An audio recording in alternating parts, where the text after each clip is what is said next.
Bhajanita Gaura Radheshyam Japo Hare Krishna Hare Ram. Bhajanita Gaura Radheshyam Japo Hare Krishna Hare Ram. Jai Mahavira Radha Raman Jai Nitai Jai Gaur Jai Jai Sri Radheshyam.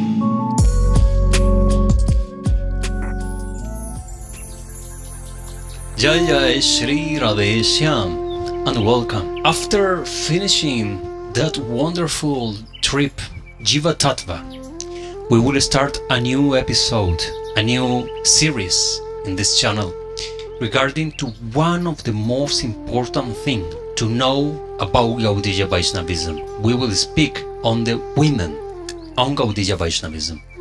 Seems like nowadays Gaudiya Vaishnavism, devotees, sadhakas and gurus is mainly a male movement. Very difficult to find a female guru nowadays. Even some ones with some kind of women hate, they claim that women cannot be a guru or they are lower than men. I think that is absolutely bogus and stupid, to be honest. Since the supreme deity in Vrindavan is Radharani, the goddess and the god for Sri Krishna is Srimati Radharani. Anyone who have been reading properly Krishna Lila, studying the texts and books of the Purvacharyas will agree with me. Absolutely. Radharani is the supreme personality even for Krishna. So how come this Shakti energy, female energy, can be lower or stupid or anything? I see this only on Abrahamic ideas, religions. So this is not about Sanatana Dharma or our Gaudiya philosophy. So what happened in the time where back in time women has a big role on this philosophy, on Gaudiyas, but now seems that this have been removed, and by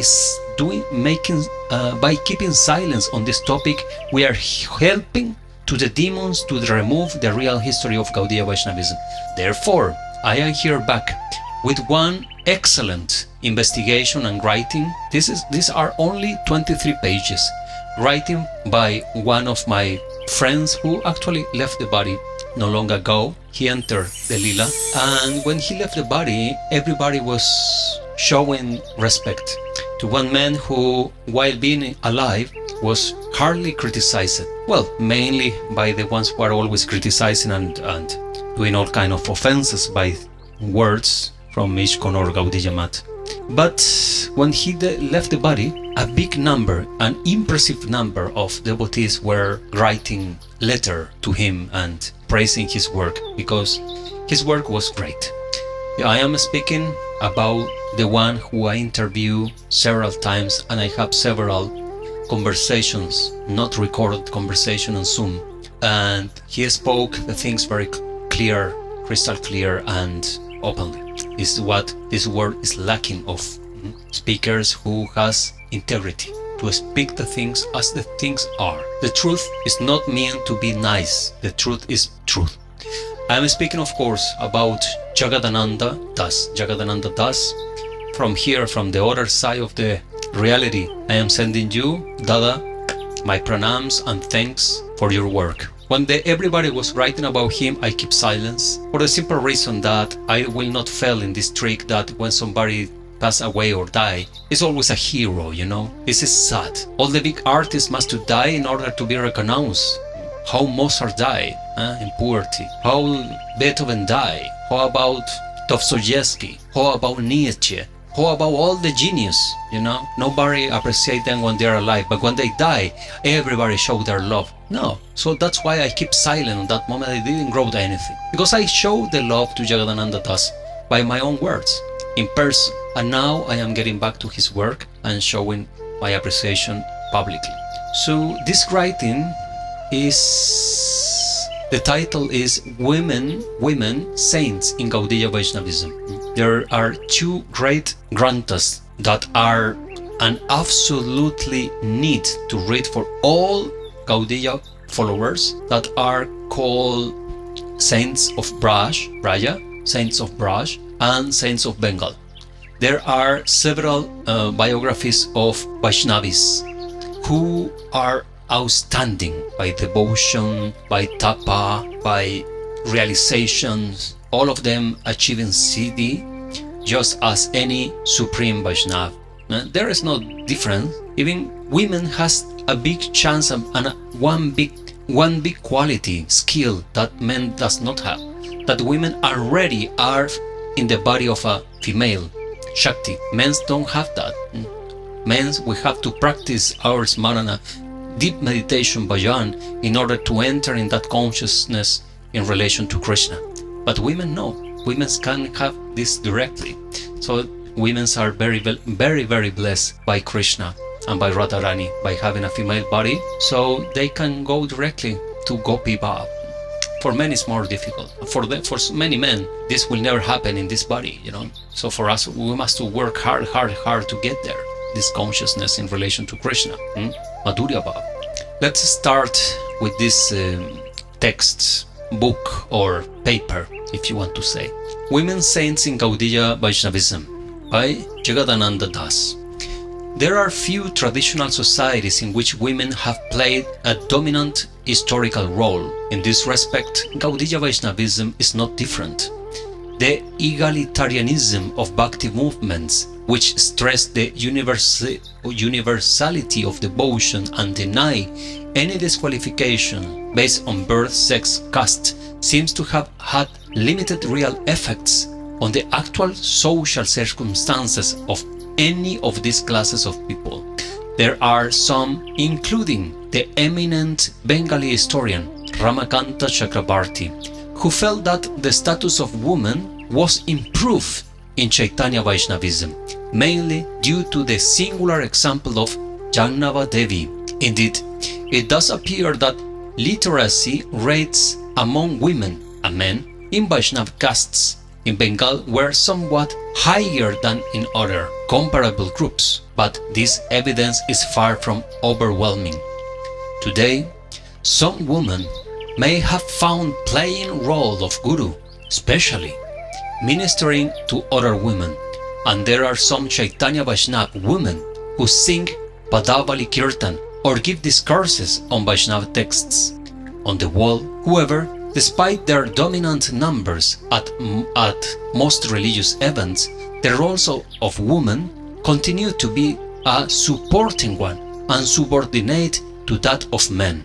One question that needs analysis is whether the importance of Radha in the Vaishnava pantheon and the general weight given to the female principle and feminine virtues in the Gaudiya Vaishnava culture has had any influence on the status of women.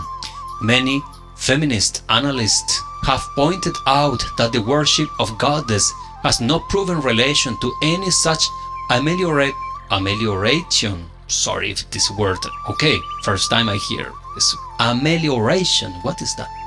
In societies where such worship is conducted. On the contrary, in a cross-cultural study of women in religion, it has been observed that quite frequently the very aspects of women glorified in a religious system are used as justification for the social and political denigration of women.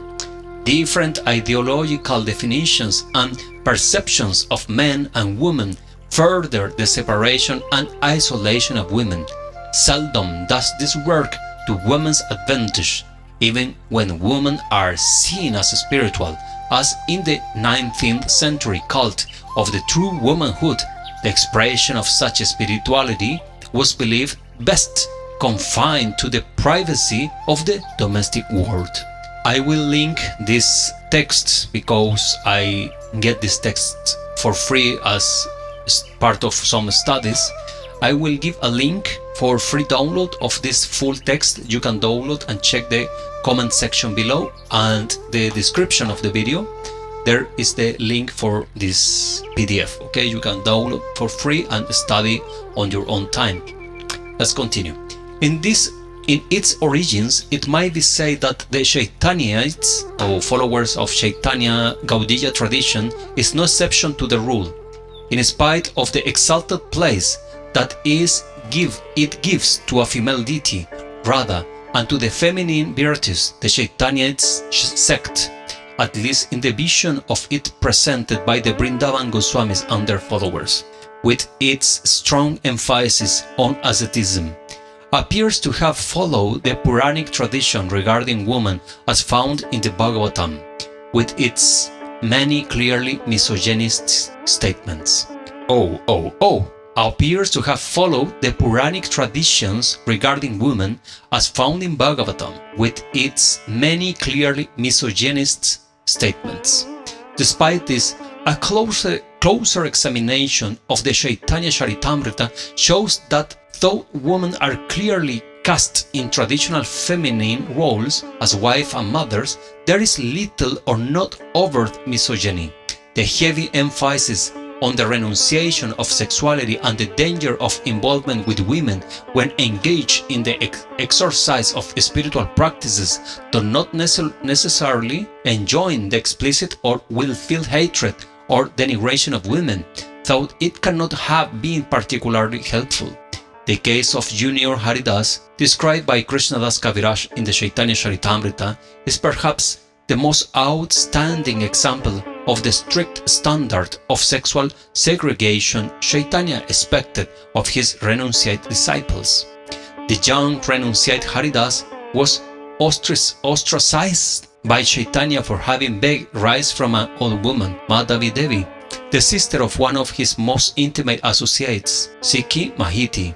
Chaitanya's adherence to a principle, to an ascetic standard irrespective of all extenuating circumstance, is highlighted by Kaviraj when he glories Madhavi Devi for her own devotional achievements. He states that she is a member of Chaitanya's most exclusive inner circle, the half of the three, and a half most worthy recipients of his mercy in this universe.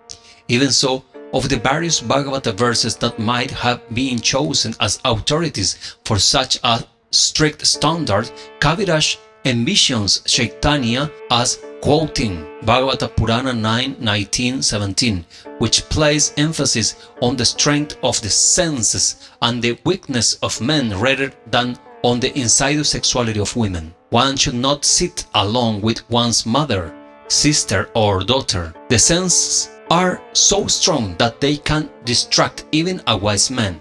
On the other hand, Madhavi Devi is known as only half a worthy, indicates rather clearly the sexual political position taken by Kaviraj and the Vrindavan school of Chaitanya Vaishnavism.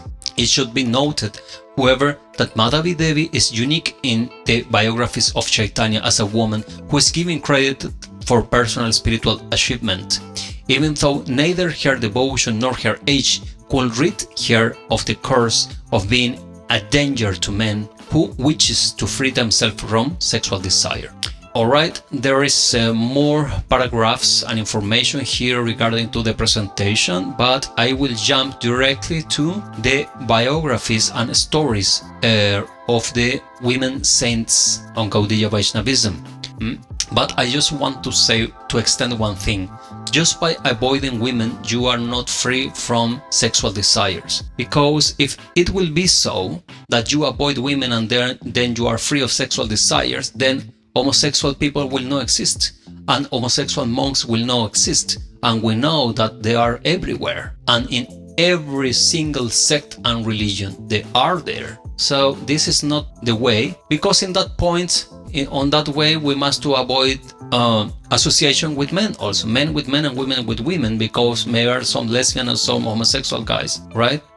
Therefore, that system of is I don't know. What do you think about it?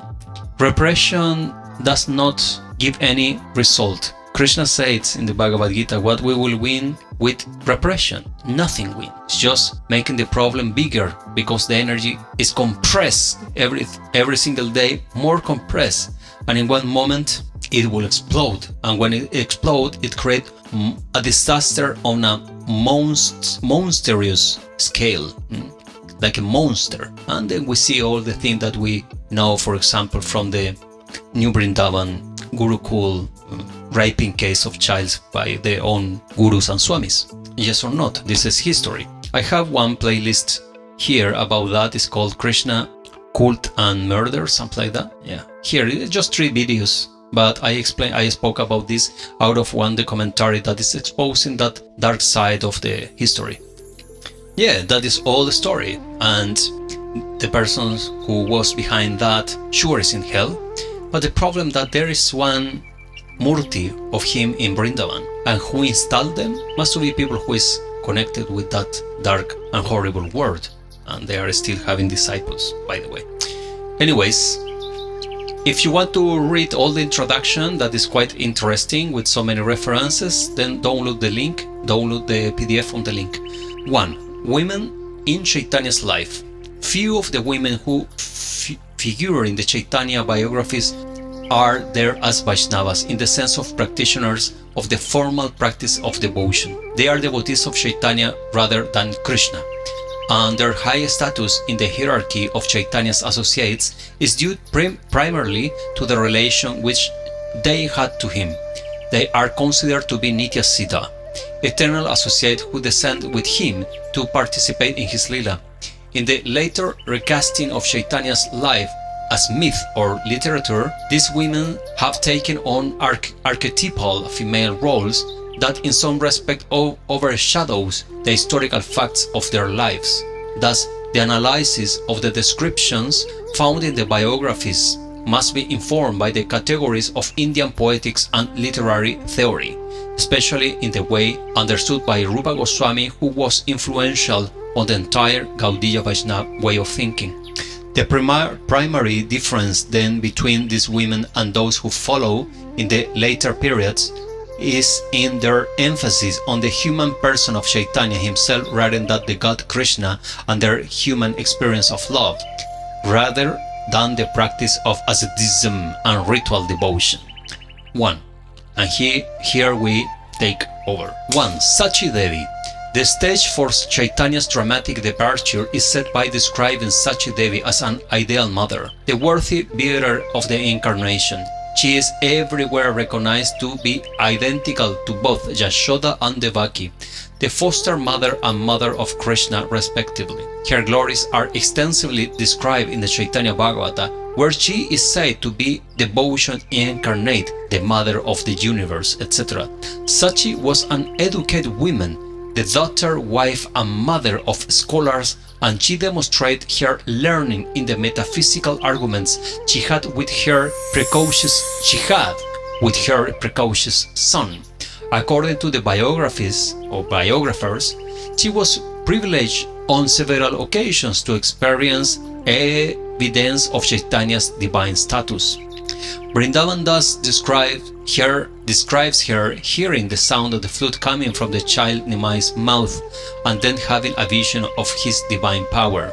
In true Bhagavat fashion, Sachi is not swayed from her purely maternal affection by any display of divinity on the part of her son. As he grew older, however, she was prepared to take instruction from him in the matter of religion practice, particularly when he told her to take up the Ekadashi fast and to accept his metaphysical explanations when he consoled her after his first wife Lakshmipriya's death by snake bite. A rather significant incident is described in Chaitanya Bhagavata, when Chaitanya, sitting on the seat of Vishnu, as he was wont to do during his early ecstatic moments of identification with the god, states bluntly that Sachi has not achieved Prema Bhakti, the ultimate goal of devotional practice, and that which he had descended to earth for the express purpose of distributing freely. Sachi had apparently committed an offense to Advaitacharya and was admonished by her son, who used the occasion to show the gravity of offense to Vaishnavas. She again accepted her son's admonitions with good grace and, according to Vrindavan Das, was given Prema after having followed his instructions and having asked forgiveness of Advaita. After Chaitanya's departure for Puri, Sachi is described in the Chaitanya Charitamrita making offerings to her deity rather than meditating on her Gopal deity. She thought of how she used to feed her own son, Nimai. She would then have most realistic visions of him eating the offering. When she arose from her meditation, she would observe that the plates on which the food has been offered were empty, and would become confused, thinking that she had fallen asleep and simply dreamed of her son coming, and that she had not made any offering at all. Her sense of reality completely distorted by the overwhelming absorption in love in separation, she would return to the kitchen to start her offering all over again. Chaitanya sent messages on several occasions through associates of his traveling to Navadvip to assure her that she was not going mad, but that he had indeed been going to Navadvip to accept her offerings. Jai Ho, Jai Gaur, Jai Gaur. Kaviraj Goswami follows Jiva in his use of the term Avirbhava to refer to these objective manifestations of the Lord in his physical absence. Sachi's home was one of 4 places where such manifestations took place. Here we see something similar to the Krishna Lila, but with some main differences. In the Krishna Lila, Yashoda Ma thinks that she's getting crazy or she's going mad in some moments when she sees things like, for example, the universal form in the body, in the mouth of Krishna, right? She thinks that she had been eating something bad, or she was tired, or something happened that she's seeing these hallucinations. The idea of Krishna being Swayam Bhagavan never crossed her mind, right? But she's in an absolute vow of having Krishna as her son. Sachi Devi is showing something similar, but it's interesting because in this moment Krishna is the deity of Gopal, but Sachi Devi is feeding Gopal, meditating in Nimai, as if she knows that this Nimai is the same than Krishna. That they know this reality? Well, of course, with the manifestations, they know this, but as a young boy, Nimai, and for the sake of the Lila, this fatherhood mood, Vatsalya, must to stay there. 2. Chaitanya's wives. Chaitanya's first wife, Lakshmipriya, died young while he was traveling in East Bengal. Not much more is said about her other than that she was a devoted wife who fulfilled her household duties on one occasion by herself cooking for a large group of monks who had been invited to eat at their house. She is identified with Rukmini in the Gaudiya Vaishnavism Dipika, Lakshmipriya Rukmini in Dwarka Lila. Chaitanya's second wife, Vishnupriya, is given a more important place in the biographies, as she was the wife who witnessed his transformation into an ascetic.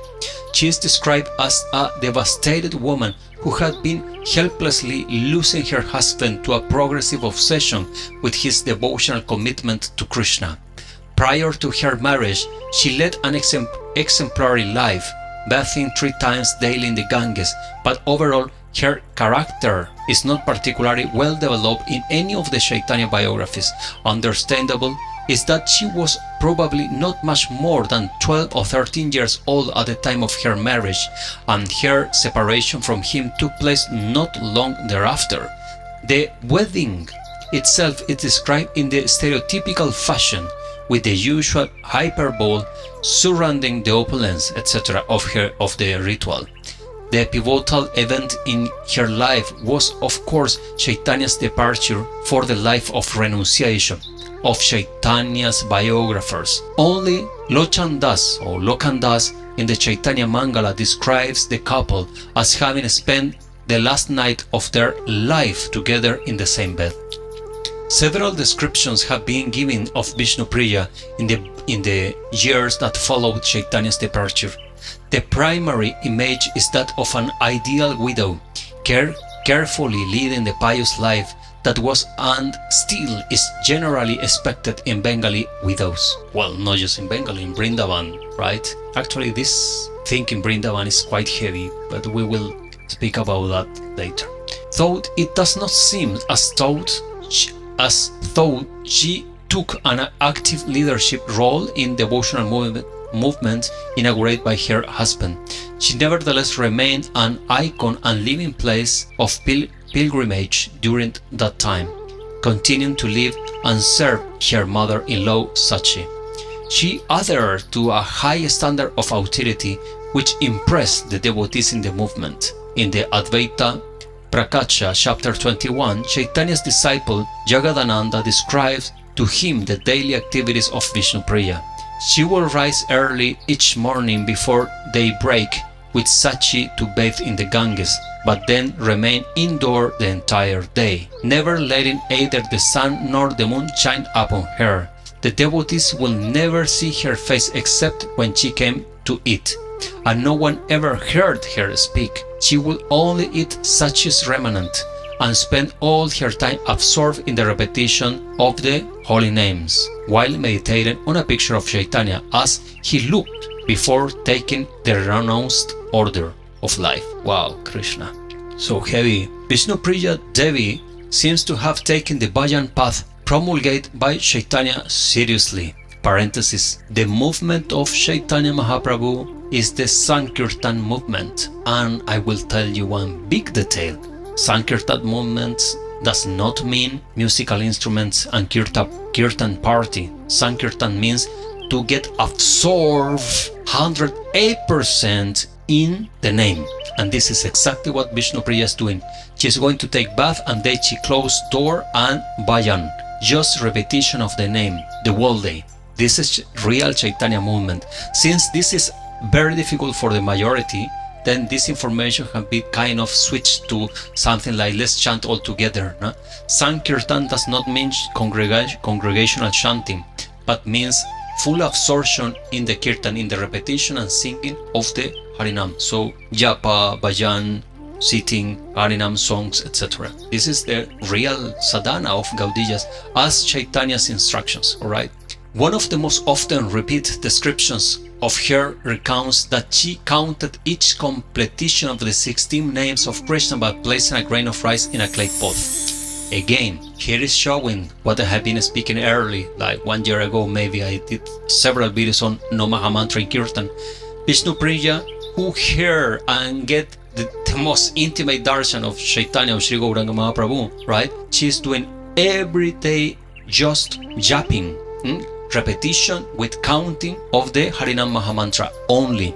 No using the Mahamantra in Kirtan, but she is using grain rice, and this grain rice was one Mahamantra repetition complete. Yes, the 16 names, one grain of rice.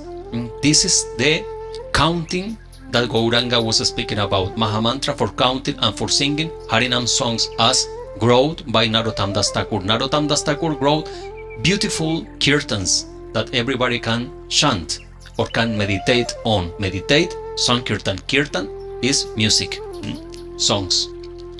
When she had completely her daily meditation, sometimes in the early afternoon she would cook the rice, the same rice that she used for counting the Mahamantra. Offer it and they eat only those grains. In the later histories of the movement, these descriptions shows that her prestige among the followers of Chaitanya had expanded beyond merely that of being his wife. She seems to have had a close friendship with Jannava and was complicit in the adoption of Ramachandra, described below.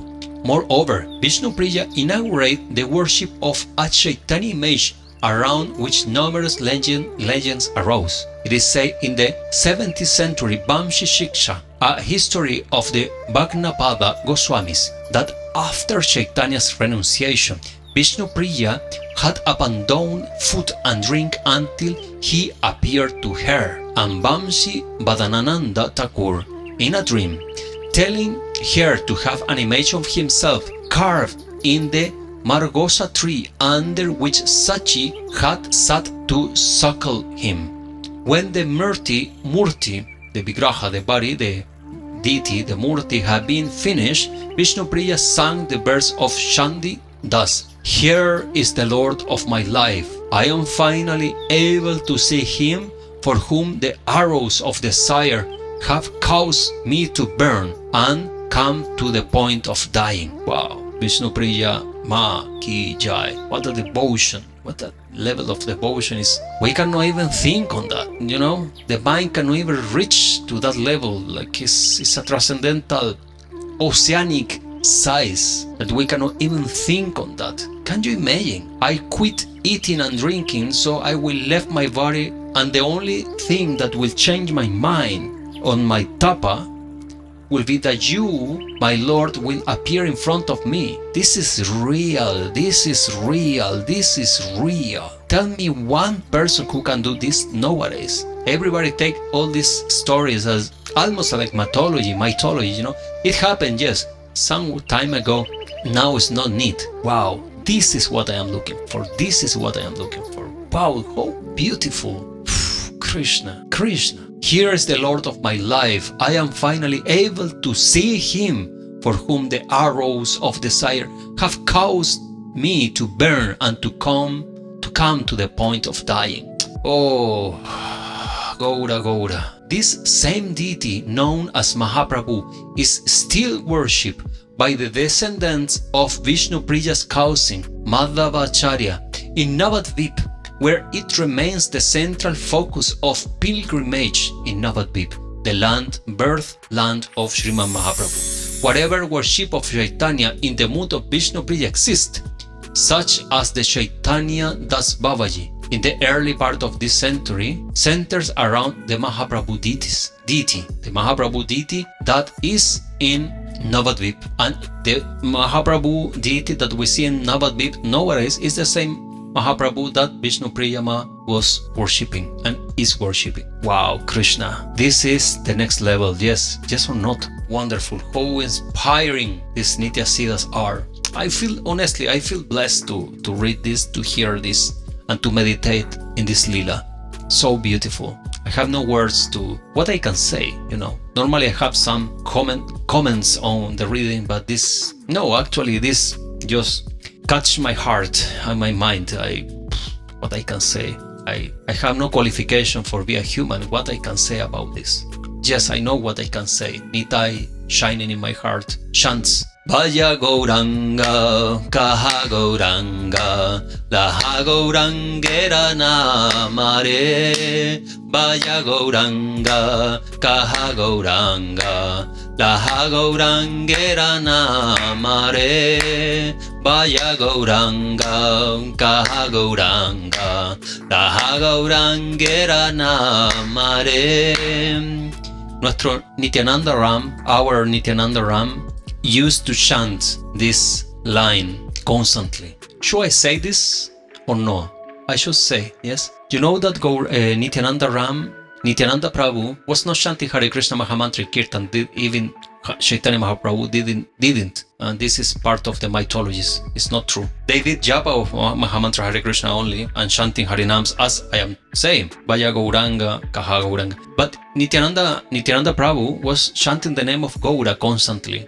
No Krishna Krishna or Radha Krishna or Braj Bhav, no, it's Navadvip mood. Gaura, Gaura, Gaura, he chants. Haridas Thakur, when he was not doing japa and chant something, he was chanting the name of Gaura, it was not Krishna Krishna, yeah? Incredible to see, to know, yeah, believe me, it's true. What to say? Jay Sri Radhe, Jai Gaura, Jai Nitai, Jai Sachi Ma, Jai Vishnupriya Ma. I will see you in the next episode with the story or the biography of Sita Thakurani and then other women contemporary to Chaitanya. So we will have some more interesting information here that I am pretty sure that is relevant for all Gaudiyas. All Gaudiyas must know more about them. As always, do what is correct. You know what is correct? Yes or not? You know what is correct. Give a like, subscribe, leave a comment in support of the Vaishnavis of the universe and that Shakti energy that we as souls, indeed we are Shaktis. Yes or not? Yes. Jay Sri Radheshyam. Bhajanitai Gaura Radheshyam, Japo Hare Krishna Hare Ram. Bhajanitai Gaura Radheshyam, Japo Hare Krishna Hare Ram. Jai Mahavira Radha Raman, Jai Nitai, Jai Gaur, Jai Jai Sri Radheshyam.